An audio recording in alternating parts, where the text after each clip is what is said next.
Good afternoon and welcome to this community workshop on climate adaptation. As you know, the new and more ambitious EU Adaptation Strategy has been adopted and released yesterday, February 24th. The purpose of this event is to discuss the priorities, challenges and solutions outlined or underpinning the new strategy. The event is structured along parallel community workshop sessions and high-level panels that will take place today and tomorrow. This session is dedicated to more systematic adaptation, support to policy development at all levels and sectors. In a minute, I will introduce the distinguished panelists. We will first ask the panelists to offer an initial statement related to the areas of work priorities and experience. In the second round, we will ask the panelists to elaborate more on some aspect they mentioned before or reflect on what the other panelists said. And finally, we will take questions from the audience. My name is Jaro Misiak and I'm working at Euro-Mediterranean Center on Climate Change. Today's distinguished panelists are Blaž Korník, who is the head of Group Climate Change Adaptation and Land Use Change and Forestry at the European Environment Agency. Lieke Leonardsen is head of Resilient and Sustainable City Solution in the city of Copenhagen. Jan Francois is head of City, Energy and Circular Economy Strategies, Urban Ecology Agency, Parks and Environment Directorate, City of Paris. Diana Radu is Policy Analyst at the European Commission, DG Economic and Financial Affairs, the unit dealing with national fiscal frameworks and institutions. Klaus Kondrup is Senior Expert at the European Commission, DG Climate Action, Unit on Adaptation. At this stage, I would invite Blaž to take the floor and offer his introductory statement. Over to you, Blaž. Thank you very much. So again, my name is Blaž Korník. I'm heading the adaptation group at the European Environment Agency. I will give you some examples on our work on adaptation at EEA and how this work can support the different policies at different levels, from EU to local and also national level. And also I will give you an example or two about how we deal and how we address the adaptation into the different sectors. All these slides and all these examples are coming from our recent products which we have developed in the last year or so at the EEA. Going to the next slide, I would like to say stopping emitting greenhouse gases will not stop climate change and of course its impact.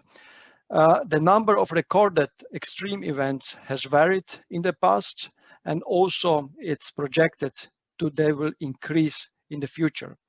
Therefore, the society will need to adapt and in order to become resilient to this kind of weather and climate extremes. As you see on this graph, which it's one of our indicators based on the Munich Re data, in the last 40 or so years, we have registered almost 90,000 climate and weather related fatalities and around 450 billion euros of economic damages in the EU member states.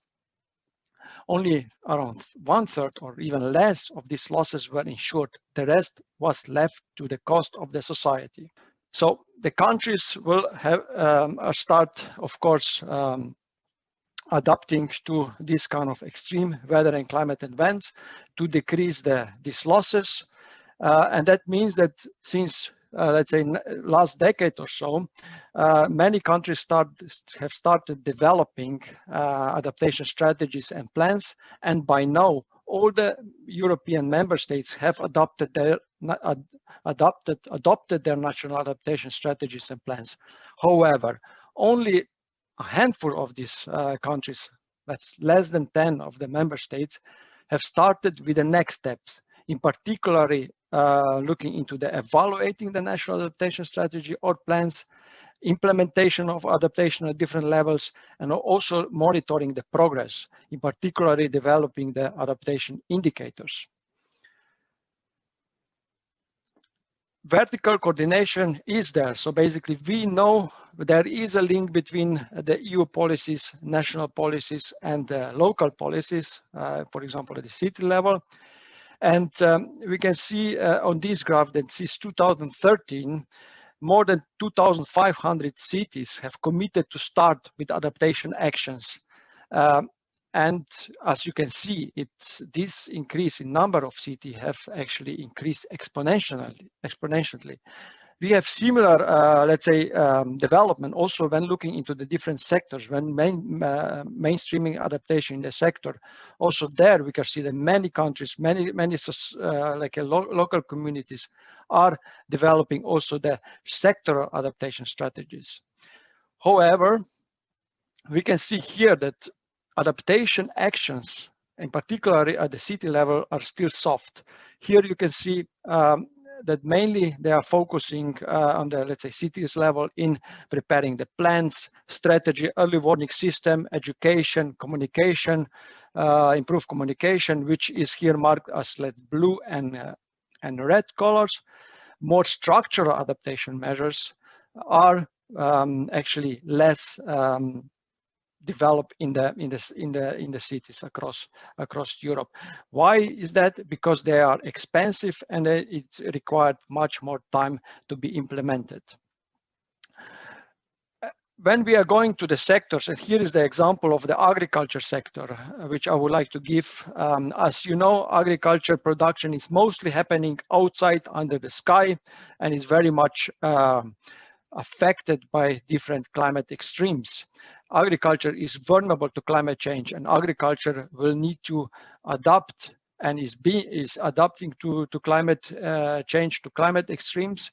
And of course, it's also the adaptation actions which are produced at the farm level, which is example here. If you have a picture of presenting key adaptation measures, are in many places in Europe being already implemented. However, all these adaptation measures which we are implementing, they need to have also benefits for other, let's say, sectors, but also for other parts of the, let's say, society. So it's agriculture production, of course, needs to be sustainable, also needs to produce the, let's say, conserve soil and water resources, and adaptation measures needs to be done in the way that this is also developed. The adaptation measure needs to be also beneficial for the greenhouse gas emission. They need to improve, let's say, increase the sink of CO2 by the sector, also be economically viable, and also increase the quality of the rural life and well-being. And that's also important when we are implementing the adaptation as a measure, that we are actually looking in more holistic approach for this implementation. And this leads me to the last slide. I just want to promote one more thing. When we are talking about let's say, another sector, I would like to focus on human health. Human health is also the sector which is affected by climate change and will be affected by climate change a lot. And we have started more or less a year ago developing so-called European Climate and Health Observatory together with many partners in Europe. And this is being now prepared and will be officially launched next week on the launch event. And this observatory, virtual observatory, is hosted by the Climate Adapt. The observatory is to provide easy access to information and climate and human health, such as presenting what the countries are doing, presenting indicators, different assessment, and also increasing this kind of knowledge, which we need to also adapt the human health to the changing climate. Of course, as I mentioned before, there are many different partners involved in this observatory, and they are all providing and linking or the existing information to the observatory, which will officially become live next week, and of course being maintained and developed further in the years to come. With this slide, I would like to thank you for listening, and I'm looking forward to the discussion later in the session. Thanks a lot, and back to you, Jaro. Thank you very much, Blanche. I think that was really a nice introduction also to our next two speakers who will share their experience and insight from managing the adaptation and the resilience building at the city level. And it's my pleasure to pass the floor to Lieke Leonardsen from the city of Copenhagen to share her experience. Thank you very much. Well, hello, and thank you so much for inviting me. I don't have a presentation because I would actually rather just focus on some of the key points, both taken from the adaptation strategy that I've had the chance to read quite quickly. And looking at the strategy and looking at what our experience from Copenhagen is, it's important for me to stress how important adaptation is for cities, and that cities, they play a key role in the adaptation. They have a high concentration of people, and they have a huge economic impact in the individual cities or in individual countries. So it is really important that we have a focus also on cities and the special situations there. I'll get back to that. Just a few words about Copenhagen. As I said, I don't have a slide deck, but behind me you can see one of our projects. I'll move my head a little bit.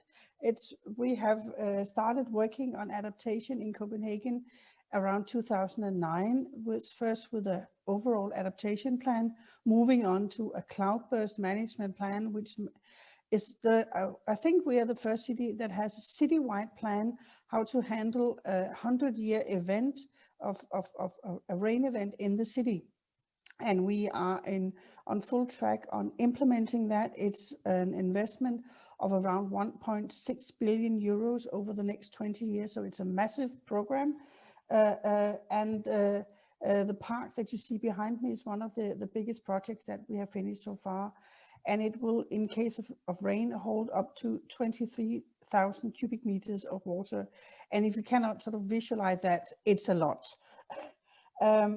And we are also currently working on storm surge management, because being placed on the sea in a country where if you look at the projections, stand to have a lot of damage from storm surges in the future, it's also really important for the city to start working on that.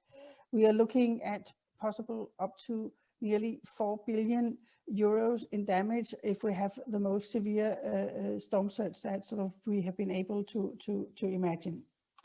So why is it that the situation for cities is really critical when it comes to adaptation? Well, the situation there is really challenging.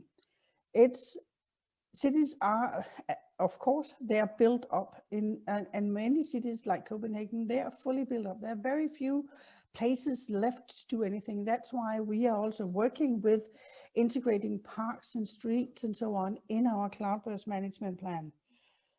It's really difficult to work with nature-based solutions on a larger scale. We can work with something that mimics nature-based solutions or use the principles of nature-based solutions, but it's very difficult to actually have them in a lot of places in the city.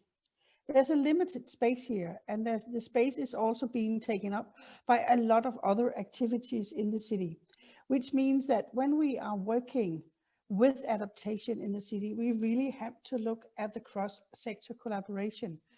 If it doesn't work also for our transportation and mobility people, then it will not work. So we need to make these things work together. And that's a special challenge for cities.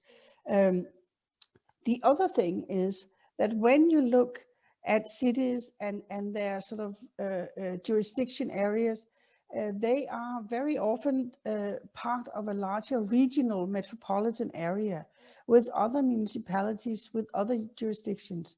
So there's a need for a lot of regional coordination when it comes to cities. And actually also there's a need for a strong national regulation and coordination when it comes to adaptation. Take coastal protections, for instance.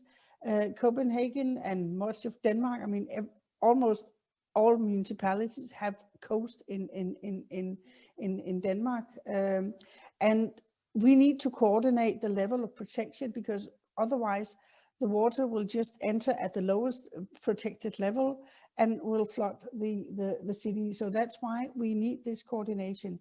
And sometimes we need the national state to actually be a part of this coordination to say, what is the framework? Because cities and municipalities will have different drivers. Some might not see it as important, also again, depending on the level of protection or the value of things they need to protect.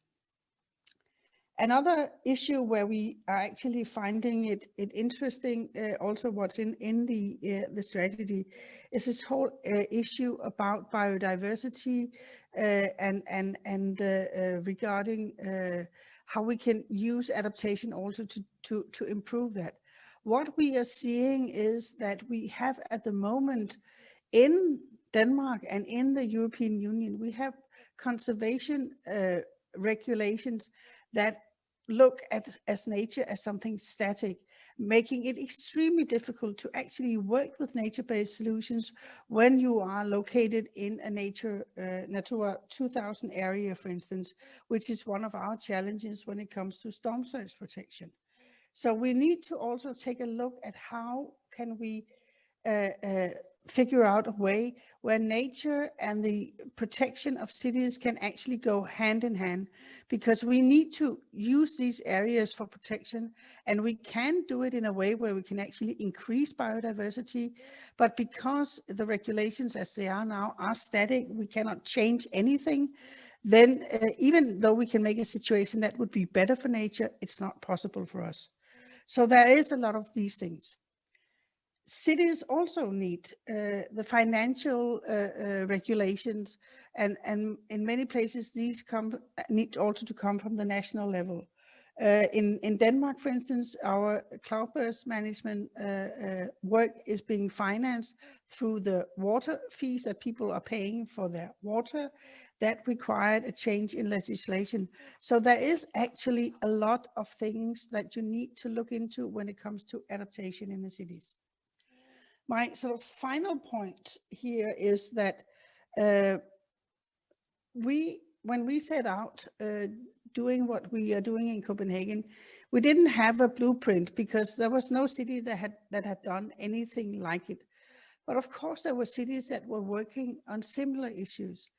And the fact that we have been sharing knowledge between cities within the European Union programs, but also mainly through networks and for cities like C40 and ICLAI, that has been a huge importance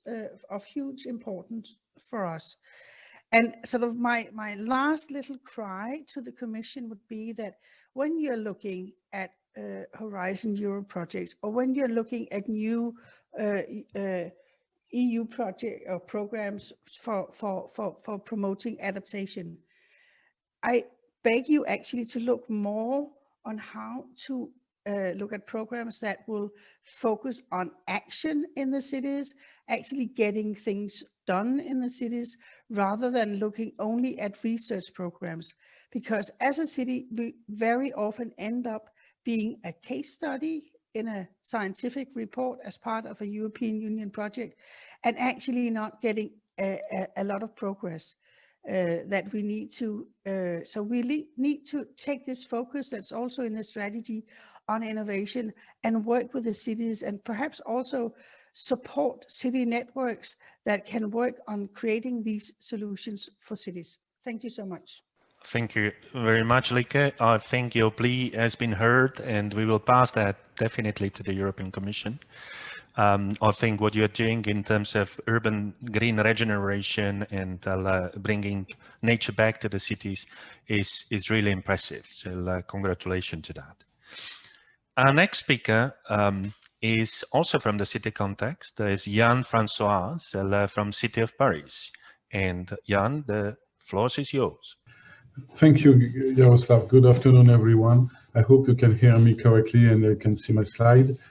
First of all, I would like to thank you for the invitation, and I would like to join all the purposes from my dear colleague Leke from Copenhagen. I joined to all the purposes, and I totally agree with such a statement. So finally, it will be easier for me now to talk. I have less things to tell.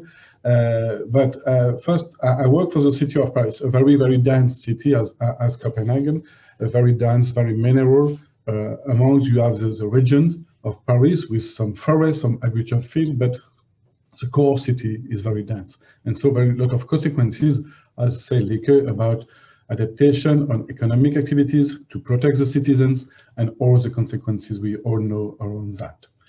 I show this slide because usually currently when you talk about climate action plan, we talk about carbon neutrality pathway currently to 2050.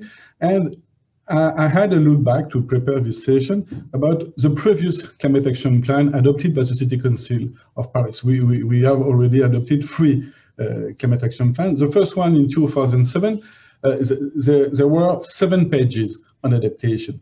The second one in 2012, 12 pages, and decided to get an adaptation strategy by 2015 that has been adopted. And finally, the last one, to become carbon neutral and a resilient city by 2050, adopted in March 2018. And now we have 6 chapters on adaptations and improvement of quality of life of citizens with 32 pages.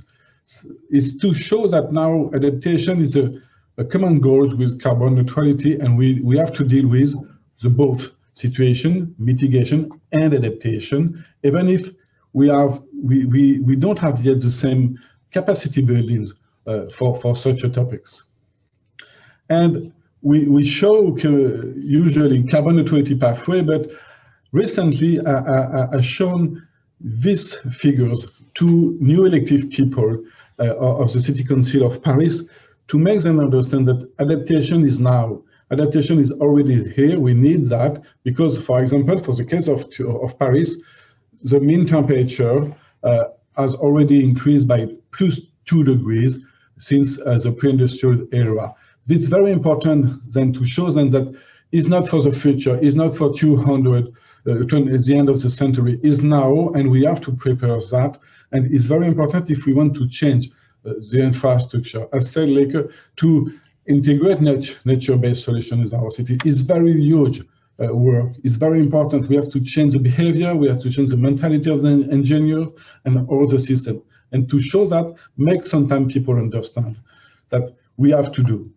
Of course, now we have a very impressive objective to have more and more green and permeable city. It's maybe easy to understand for Rotterdam to become a sponge city, but for the city of Paris, for all my colleagues from administration, engineers, it's a new way of thinking to develop a sponge city. It's not a waterproof city, but a city that deals with storm rain, very important flood, and of course, to take care about and to decrease the impact of urban heat islands, because the heat waves is the main vulnerability of the city. We can have, of course, also water resources scarcity for the future, a very huge impact of biodiversity, energy resources, but currently we are facing very important and huge heat waves that everyone in Europe and more. And every year we hit the last record of temperature. Last time it was in July 25 with such a record under the shadow. During the street it was 50 degrees in Paris. It's unbelievable. And for that we try to develop a program that we call Cool Islands, and to have all the Parisians at 7-minute walk close to a cool island. A cool island is, of course, a garden with big trees. It can be natural places with water, but we are not like Copenhagen close to the sea. We are in the middle of France, so it's not so easy, but also maybe an old church, very fresh during the day, or a public station underground, and so on. So we try to develop more and more cool islands and to see where we have to develop more. And it's why now there is a new strategy for the new mandate of the mayor beginning this year to green the city. And I show you some figures, what we did. in last mandate of 6 years and what we have to do in the next 5 years. And we say that it's a decade of the acceleration to mitigate, but also the acceleration to adapt our city. We succeeded in planting 17,000 trees in last 6 years. Now the mayor wants to do 10 times more, to have micro-forests like Mayaki and so on in the city. It's a new challenge, it's a new way of thinking, but it's a new way of thinking the city together with the citizen also. We create the license to green for the citizens, that they can withdraw the asphalt close to the house or building, and they have to manage it. We offer 2,000 greening license in last mandate. Now we want to double it and to have quite 5,000. It's a new way, and the new changement of behavior for us is to get 100 hectares of unasphalted public spaces, to withdraw the asphalt, to withdraw the concrete from the ground, and to change that. But maybe to change also and to have the mud during the winter. So we have to appreciate that with the citizens. It's a long-term challenge for us, and to have more and more water within the city. That to complete the purpose of LECA is to integrate, of course, nature-based solution, but not by only green infrastructure or water infrastructure. It's also with the citizens, with the pupils, the children, and so on, to design what is good for everyone, to have a huge impact, of course, of the quality of life, of the health of the citizens, because you know the impact of urban heat islands in the vulnerable people, for the elders, for the baby. It's a very huge challenge for the city of Paris. The main priority of all the services, from the Green Directorate to the Health Department, and we try to deal with. But we need also, maybe one statement to EU, we need also national and EU regulation to amplify this action to adaptation, of course, to access to different finance levels, but we need regulation of that. We have a lot of regulation, not enough maybe, or not enough accurate, for example, retrofitting, but how to integrate in retrofitting the thermal comfort for the summer and not only for the winter. It's a huge question, how to adapt the mobility, how to adapt the workers, our opening hours, and so on. It's a very huge challenge for maybe the north city of Europe compared to the south that are get used. That maybe we need also the help of research, development, and regulations from EU for that. And we can discuss during the discussion about how to mobilize everyone and the financing support. Thanks a lot. Thank you very much, Jan. This is also very impressive. 7-minute walk distance to the next cooling island. It's a challenge that you are launching to many other cities in Europe. Thank you very much. There are some questions being posted in the question and answer facility, and we will get back to them. I would simply invite the audience to continue posting them and use the chat for exchanging quick thoughts among for the speakers or among yourself. Thank you very much. And I would like to move now to our next panelist, and that will also bring us a little bit away from the stream of discussion that we had, the nature, bringing nature back to the cities, and the adaptation progress. Diana Radu is from European Commission and DG Economic and Financial Affairs. And we're looking forward to learn a little bit about how to mainstream climate adaptation into macroeconomic planning and financial protection. So Diana, the floor is yours. So thank you for the invitation to participate to this workshop. For us, it is a very good and timely opportunity to present our work in the new adaptation strategy. DG ECFIN that I represent was directly involved in the development of the reflection on how to manage climate fiscal risk in national fiscal frameworks, how to make adaptation more systemic and include it in the macro-fiscal policy. So with the stated objective of increasing resilience to climate change, we in DG ECFIN have looked at climate change from a fiscal angle. There are at least 3 reasons that I would like to list for doing so, to underscore the relevance of fiscal policy and its upgrade, let's say, to reflect adaptation better. So first is the fact that the EU is exposed to nearly all types of natural disasters, and the fact that climate change acts as an amplifier to these disasters. So throughout my intervention, you will hear me referring to natural disasters because our reflection was broader, because you cannot develop this reflection on how to deal with the consequences of disasters, be them from extreme weathers, climate change, or other sources in an independent manner. So we developed our reflection around the natural disasters in general. These disasters cause, of course, human losses, but also material damage, and have implications for private and public assets. They weigh on public expenditure and also on public revenues, because once you have a disaster striking, your economic activity is affected, but also you need to support certain sectors of the economy or certain actors, such as companies or households in general. And there is the general or widespread expectation that in case of serious disasters, the government needs to step in. And that is an implication for public finances and for national fiscal frameworks. So this would be another reason for which it's important to look at adaptation and its relevance for fiscal policy.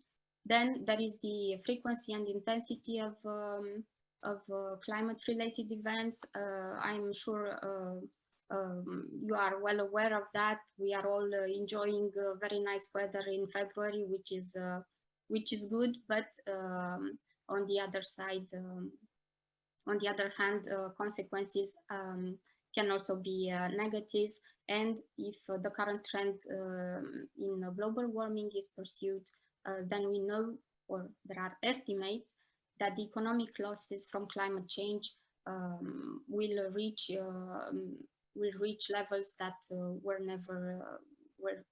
never met, to about 1.3% of GDP of the European Union. So this is a significant impact, and it needs to be taken into account.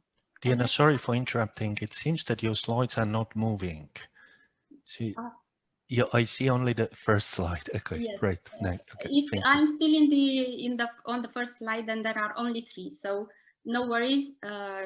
So I'm still at the second dash, and then to go to my third reason for which we think it's important to look at the fiscal angle. It's because these economic losses that I spoke about do translate into fiscal costs, not one for one, but they are there, and therefore they need to be well taken care into account and planned for and anticipated. So I will present to you our approach to the reflection in the context of the new adaptation strategy. So I will tell you where we are now in the European Union in terms of managing climate change fiscal risks, what we would need to improve these practices at national level, and at the Commission level, what we intend to do as next steps. Just a clarification, the focus will be mainly at national level because in terms of disaster risk management, in terms of civil protection, in terms of fiscal policy making, this is in the hands of the member states, and therefore changes can be better driven from that level on. We have also looked at the EU level to complete the picture, but just to know that we focused our attention to the national level. So now let me turn to the slide on where are we now. We reached the conclusion that the current national fiscal frameworks and disaster risk management, and here you can think about climate change risk management, frameworks are not fit to enhance the resilience of member states to climate fiscal shocks. What are fiscal frameworks? For those of you that are not familiar with the concept, these are institutional arrangements that lead to fiscal policy making in the national sphere. And disaster risk management deals with, it's also policy tools and institutions and arrangements that aim to reduce ex-ante risks and lower the costs, exposed costs of disasters, just to give you the broad picture.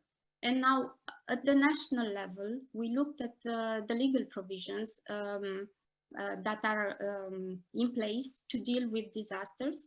And we saw that they do cover disasters, but to a very limited extent. And here I can give you the example of escape clauses. In the big fiscal context, there are exceptional circumstances that allow governments to deviate from the stated budgetary objectives. For example, deficit or debt. If you are confronted with a situation such as the COVID pandemic right now, this could qualify in some countries for an exceptional, for an escape clause. If it is defined, then there are, well, unforeseen events that can be accommodated along the way.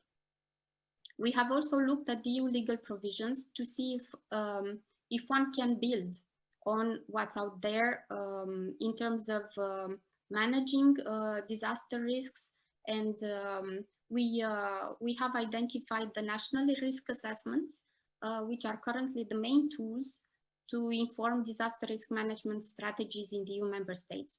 These assessments are reports produced by the EU member states under, well, they are produced under the one decision adopted by the European Parliament and the Council concerning the Union civil protection mechanism.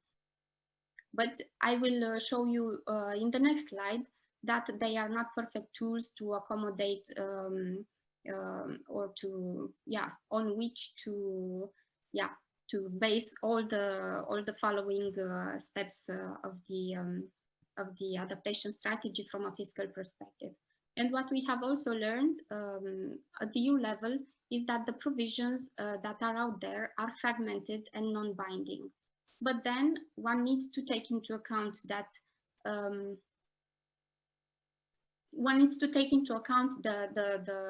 the national responsibilities, and then the fact that one size may not fit all. Each country developed its own mechanisms to deal with unforeseen consequences, and then not all countries are exposed to the same type of risks.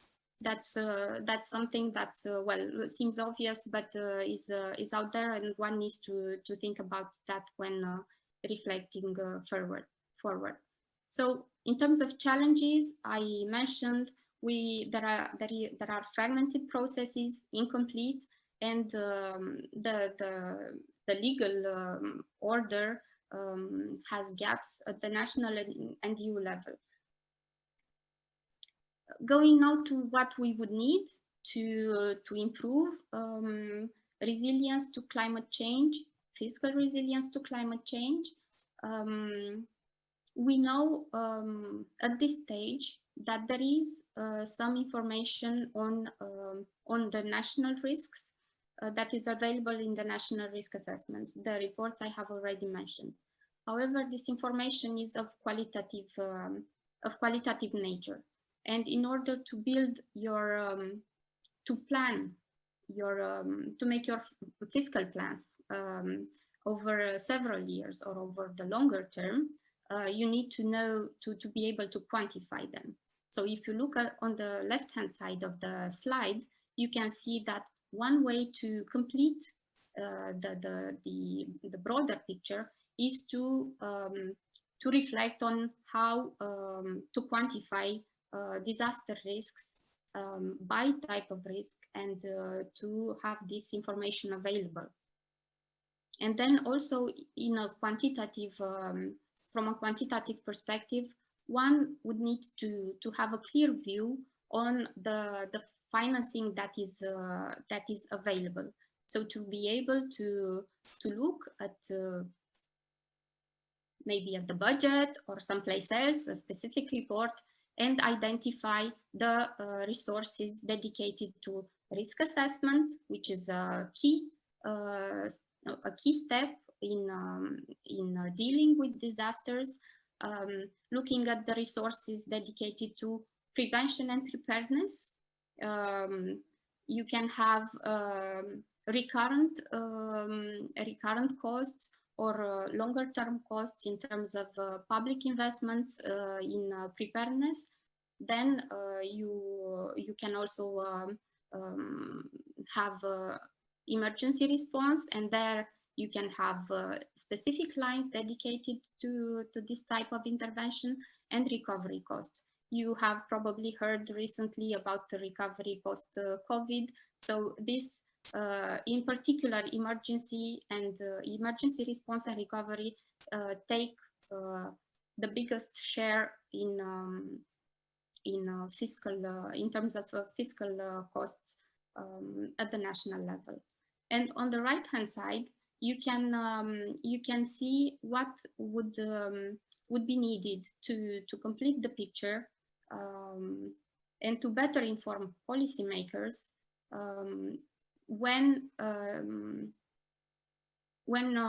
designing the strategies to deal with disasters, because it's not only human and material costs and material damage, but it's also real costs for public finances. And this needs to be prepared.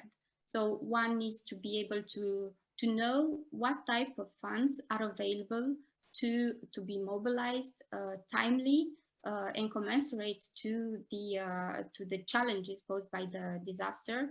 One needs to know which are the rules to set the funds and how these funds are governed.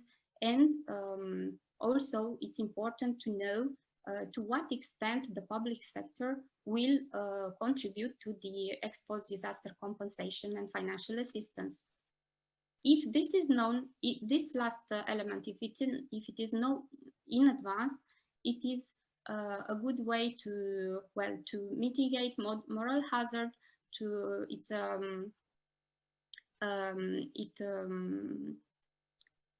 It stimulates insurance take-up, disaster insurance take-up, and then participation also of the private sector in the process of preparing for disasters, climate change, or others. So here on the challenges, you can see that for us, the biggest ones are to ensure a thorough and consistent reporting by all member states. At this point in time, we don't have a common reference for the information that I have mentioned here. So this brings me to my last slide. What are the next steps, or what we intend to do going forward to fill in the gaps that I have mentioned? We are aiming to gather qualitative and quantitative information on disaster risk management and financing that is comparable across countries. We would also like to engage with member states to promote the exchange of best practices. And finally, to explore ways to integrate these two elements in the national fiscal frameworks. So this brings me to the end of my presentation. Thank you very much. Thank you very much, Diana. I think a lot of our discussion will evolve around the climate and disaster finance, and we will definitely come back to that. But at this stage, I would invite Klaus Kondrup from the European Commission, the DG Climate Action, and one of the key contributors or key responsible person for the climate adaptation, and one of the person that invested a lot of time and resources over the past months in preparing the adaptation strategy. So Klaus, I hope that the discussion so far satisfied you. There were a lot of positive things. There was some suggestion on the climate adaptation, but please, we are looking forward to your initial statement on adaptation strategy. Thank you. Thank you, Jaro. If you show my PowerPoint, that will help. But let me just say that that is a really good start with some very interesting presentations. I will show a few slides about climate proofing of infrastructure, and the reason for that is that the EU budget is actually investing what I consider substantial funds in infrastructure, and we also have legal requirements to climate proof those investments.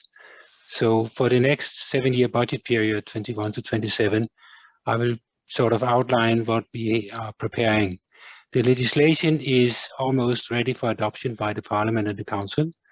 There are a few more things to be done, but sometime this spring we should have the legislation in place, and then we can issue the guidance that is asked for in the legislation. Jaro, next slide, please. So when we talk about climate proofing of infrastructure, we look at mitigation and adaptation at the same hand. And I think you would expect that when the EU is looking at climate proofing, we actually cover both pillars of climate action, climate resilience and climate neutrality. Based on the requirements that applies to the InvestEU fund, which also invests in infrastructure, the climate proofing is divided in a phase 1, a screening exercise, and in a more detailed analysis that we call phase 2. Once the climate proofing is completed, it leads to documentation hereof, and that is then an input to the investment decision. So the climate proofing requirements feed into the investment decision and eventually the construction or the building of infrastructure, buildings, and other built assets that are resilient to the climate that we can expect in its lifespan, and that is also compatible with the reduction of greenhouse gases and the 2030 target and the 2050 target for greenhouse gas emissions and climate neutrality. Next slide, please. This slide is about mitigation, and since this is an adaptation event, I will be very fast. But we have a screening phase to the left and a detailed analysis to the right. And then we include, among other things, at the cost of carbon, the cost of greenhouse gas emissions in the economic analysis. And one of the changes now for the next 7-year period compared to the last 7 years is that the cost of carbon, the so-called shadow cost of carbon, or the cost that is attributed in the cost-benefit analysis to greenhouse gas emissions, is increased about 5 times. And that should help with the low carbon transition. Next slide, please. When it comes to adaptation, we also have the division into a screening phase and a more detailed analysis phase 2. The screening phase here is based on a climate vulnerability analysis to identify potentially significant climate risk that should be looked at in more details. So if the screening exercise shows that there are no climate risk for this particular investment in this particular place, then we can stop the exercise here. Otherwise, it's necessary to go through a more elaborate climate vulnerability and risk assessment to identify the climate risks and then take the appropriate adaptation measures. That can either be something you build or something you plan to do at a later stage. It can be hard infrastructure and it can be soft action, disaster management plans, training of staff, and phased investments. On the right side of the slide, we have in the guidance that we're preparing a 1-page summarizing the analysis starting out with a sensitivity analysis and an exposure analysis combined into the vulnerability analysis. And then when we go through to the phase 2, we look at likelihoods and impacts to develop the risk assessment. And once we know the significant risks for the project at the location where it will be built, then we can look at adaptations options, appraise adaptations options, rank them, and select the right one, and then plan for it. So the intention is to address significant climate risk through the identification, appraisal, planning, and implementation of relevant adaptation measures.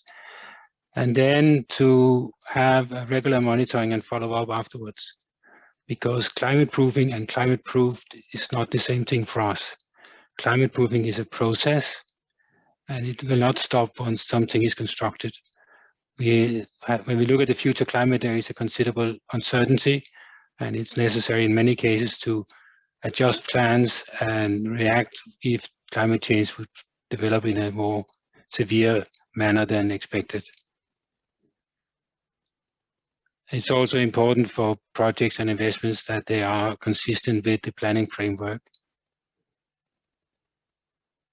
One of the issues that we emphasize in the guidance is also the close link between the climate proofing process and the project cycle management, so the different steps that infrastructure projects is going through as it's being prepared and analyzed and eventually built, and also the close coherence with the environmental impact assessments that is a requirement, among other, from the amendment in 2014 of the Environmental Impact Assessment Directive. Next slide, please. So what is a change? So we have worked with climate proofing of infrastructure in the period 2014 to 2020. So we have tried it out in practice. And when we look ahead to 2021 to 2027, there are some important changes. In the 2014 to 2020 period, we had so-called major projects funded by the European Regional Development Fund, ERDF, and the Cohesion Fund. When we look ahead to the next 7 years, we have more EU funds investing in infrastructure that is subject to climate proofing. We have InvestEU, we have Connecting Europe Facility with its transport and energy infrastructure. We have the ERDF and the Cohesion Fund again, but without the major projects definition. So essentially, we are talking about all the infrastructure funded by ERDF and Cohesion Fund, and not just the big projects, so-called major projects. And then we have the Just Transition Fund, and perhaps other funds as well covered by the legislation. But the main ones are now InvestEU, Connecting Europe Facility, and the Cohesion funds. We also have a broader definition of infrastructure in the next 7-year period. We cover more. In the past, we covered major projects, which are relatively well defined, but we have now a broader definition of infrastructure buildings, built assets, and systems. And these definitions are laid down in particular in the legal basis. So for example, InvestEU operates with a policy window of sustainable infrastructure with a specific definition of what infrastructure is. So a broader definition. Responding to legal requirements in the InvestEU regulation and the Connecting Europe Facility regulation, the Commission is finalizing guidance on the climate proofing of the infrastructure, which will be published as soon as possible. But since the legislation is calling for the guidance, it would be odd to publish the guidance before the legislation is finalized. So maybe we can do it all on the same day. Something that is also new, which we did not have at the beginning of the 2014 to 2020 period, is of course the Paris Agreement from 2015. We have today much better, I would say, climate objectives at the EU level on mitigation and adaptation, and that's reflected in the guidance. We build on the experience from the 2014 to 2020 period, but we have an updated carbon footprint methodology, and we have an updated and about 5 times increased shadow cost of carbon. We build the climate vulnerability and the risk assessment as we use that as the basis for adaptation. And also one of the changes is, as we are no longer looking at major projects with a specific legal requirements, but 3 funds with different requirements, we emphasize the documentation and verification of the climate proofing process, so that once it comes to the investment decision, there is a sort of standardized basis for assessing whether an investment in infrastructure is adequately prepared and has been subject to climate proofing. And in the guidance, finally, we also emphasize the link to the project cycle management, the environmental impact assessment, and the strategic environmental assessment. And the key point here is that climate proofing is not something you do when the project is all completed and ready to go or ready to be constructed. Climate proofing is something you integrate in the project cycle for the preparation of the project, and you coordinate it well with the environmental impact assessment. And last but not least, we include in the guidance also recommendations to support climate proofing processes in the member states. And this is an area that would require more work in the coming years, as more and more member states will apply climate proofing for the EU funds that we talk about. And as a final remark, the climate proofing of EU funded infrastructure helps to stimulate policy development at all levels and sectors. And we have seen that in the past as well, where some member states have taken the guidance from the Commission in the period 2014 to 2020 and applied it more widely to their road network or their railway network. So we can also stimulate member states and regions in the process of integrating climate proofing in their national or regional processes. Thank you, Klaus. Thank you for talking us through the ambitious program on climate proofing of critical infrastructure. We will get back to that in a few minutes. But before doing so, I would like to invite Karen Sudmayer to reflect from her position as the senior advisor at the United Nations Environment Programme and disaster risk reduction expert, or reflect on her view on the adaptation strategy. So Karen, thank you for being with us, and please take the floor. So good afternoon, colleagues. I'm so glad to be participating in this event with you here today, and my sincere thanks to the organizers for inviting me. As we all learn to live with the COVID pandemic, our global community continues to grapple with two other global emergencies, climate emergency and unprecedented biodiversity loss, as we all know. UNEP's emissions gap report and Antonio Guterres, Secretary General of the United Nations, has called for urgent action to achieve net zero emission goals and end the war on nature. Since 2010, UNEP has a mandate to help countries scale up planning and action on adaptation and disaster risk reduction. UNEP is now supporting adaptation projects in over 50 countries. And in 2020, our adaptation project portfolio grew to over $330 million from developing national adaptation plans to providing training in climate resilient livelihoods, benefiting over 2.5 million people. Our recently adopted medium-term strategy further strengthens this mandate. UNEP also supports member states on disaster risk reduction. For example, together with the UN Office on Disaster Risk Reduction and global partners, we have developed the Words into Action guidance note on nature-based solutions for disaster risk reduction to encourage member states to invest in natural infrastructure as part of their national DRR strategies. However, despite wider global recognition, implementation and funding of nature-based solutions, as you know, for addressing climate risks remains limited. So the question that I would like to ask and try to answer with this presentation is, how can we collectively support member states to implement nature-based solutions at national and local levels? So let us first understand what we mean by nature-based solutions. Now, I know that I'm preaching to the choir, but I just want to give an example of, I think, the importance of having conceptual frameworks that are understandable to member states, practitioners, as we look at, I would say, a systems approach to disaster risk reduction and climate change adaptation. So nature-based solutions is an umbrella term covering multiple types of approaches which aim to protect, restore, and manage ecosystems with sustainable development as the ultimate objective. So, this includes, for example, climate smart agriculture for ecosystem-based adaptation, or for example, integrated water resource management combined with disaster planning for ecosystem-based risk reduction. Of course, human well-being and meeting the needs of people is central to nature-based solutions and needs to be inclusive and rights-based. Now, at the global scale, nature-based solutions also provides a natural bridge to connecting and advancing the implementation of multiple global framework agreements, such as the Paris Agreement, the Sendai Framework, the Sustainable Development Goals, biodiversity strategies, for example. This is because nature-based solutions works towards multiple goals and meets several of the Green Deal objectives.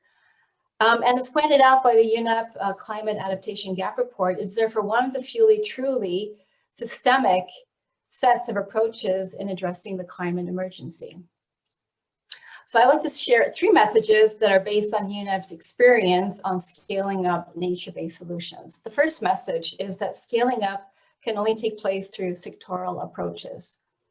Given that most development activities and budgeting at the country level are implemented through sectors, efforts to promote nature-based risk reduction and adaptation solutions would have greater impact if they are targeted to specific sectors. For example, infrastructure, water management, agriculture, tourism, and cities, urban settlements, some which carry a high carbon footprint.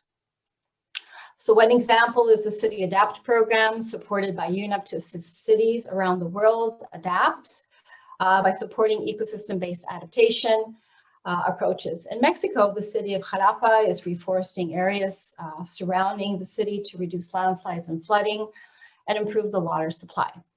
They're also providing promoting water harvesting and public buildings alongside many other livelihoods benefits. UNEP has also developed a number of tools, guidance, and trainings to promote nature-based solutions.